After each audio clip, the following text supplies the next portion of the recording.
in terms of the total trade value. So we are experiencing, the fact of a decline this year with all the global challenges and economic pressure, but we hope our trade will recover strongly near the future. Meanwhile, numbers from the US Bureau of Economic Analysis shows that the direct investment from the US to Indonesia also experienced healthy growth before the pandemic, peaking at almost $20 billion in 2019. Yes, we are seeing decent post-pandemic recovery on this front, especially in important sectors like manufacturing, but we do hope that these numbers will continue to grow strongly in the years to come. But this brings me to the point that I like to share here, that we are committed and we will continue the pattern that Indonesia has had for the past few decades. Macroeconomic policy, fiscal policy were being given to the hand of two true technocrats. Someone with solid technocratic background, with solid understanding of the economy, understanding of how policies are being made to manage our macroeconomy, ensuring monetary policy, fiscal policy were in line and in the directions of our medium and long-term economic development. And that's commitment that we are holding as presidential candidates. I'm sharing this to others, and also based on our experience in the past, that when these sectors were being managed by people of competence and people of integrity, then we're good to go.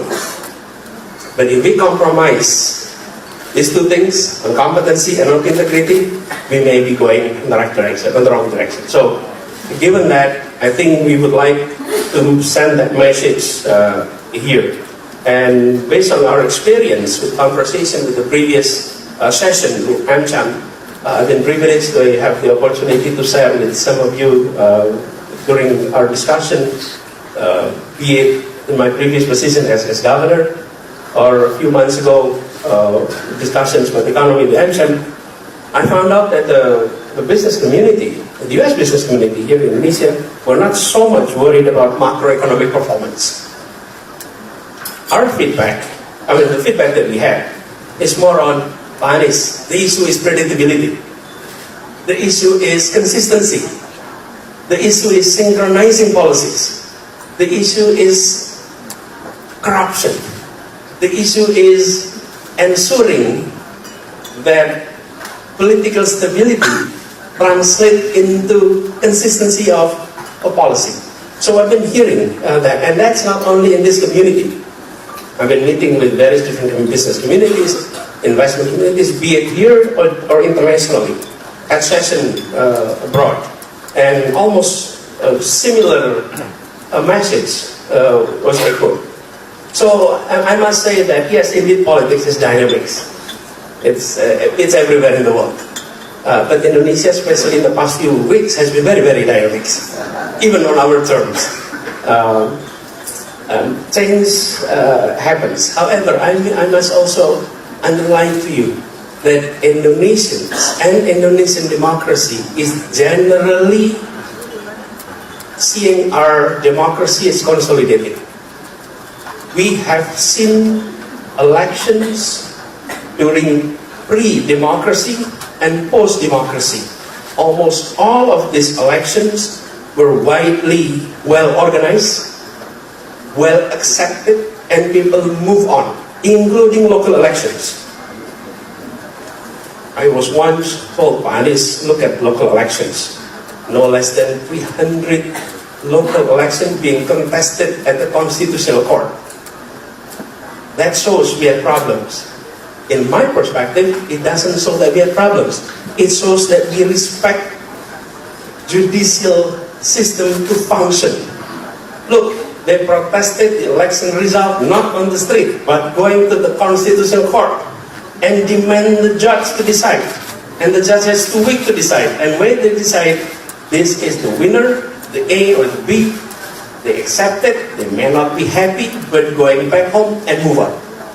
And that has been the pattern of our democracy for the past 25 years. So we must be very proud of our democracy, we must be very proud of our electorate, and I think we will continue to be a consolidating democracy and an example of a vibrant democracy in this region and also across the globe. In a country that is extremely diverse, an extremely diverse country, and yet you have this vibrant democracy. So even though, in the elites, you may be seeing radical move, radical change, that's among the elites, and elites everywhere is like that. But the electorate is different.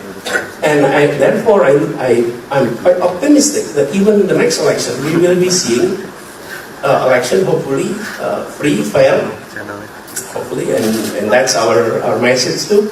And people will participate actively in this election. So, going back to the main issues, I think what is our clear agenda on this? A few things.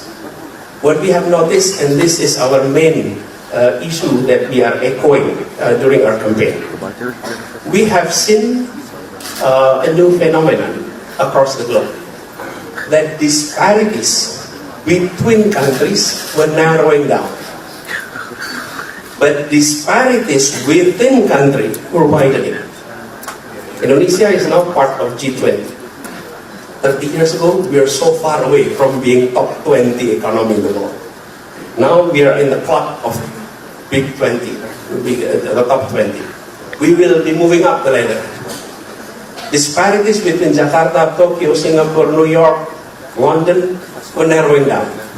However, disparities within countries were widening. Between Jakarta and the rest of Java, between Java and the outer islands, between urban and rural, those are widening. And we need to address this issue because Indonesian economy is not only Jakarta's economy, it's not only Java economy, but the economy across Indonesia. If we continue to have centralized centers of economic activity in Java, we will continue to pull best brain into Jakarta, into Java, and we will continue enlarging disparities. So our main message for our campaign is keadilan, equality, equal opportunity. And we would like to see more centers of economic growth across Indonesia. Not only in Java, but at least 14 other major cities across Indonesia to be stimulated, to be transformed into major mover of economy in those particular regions across Indonesia. So that's one aspect that I'd like to share here. So we will pursue the directions of reindustrialization. We need to continue on that. That is the path that we need to push, reindustrialization. And on that aspect, central government will have to provide clear policy direction on this. I was fortunate, I was so blessed to have the opportunity to serve in government, in the national government as Minister of Education, and then I served as governor. These are completely two different roles. One is delivering policy direction for the national level, but two is policy delivery at the local level. And I've experienced the fact that often we, the local leaders, governor, mayors, region, lack of clear national directions about issues that is of interest to national interest or local interest. Talk about investment. We don't have clear direction. What do we need to achieve? What are our KPI for each particular region? What is the direction we need to pursue? On social issue, the same thing. Maternity,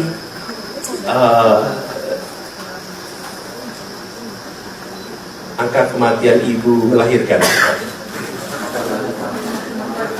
Maternal mortality rate, for example, or stunting, or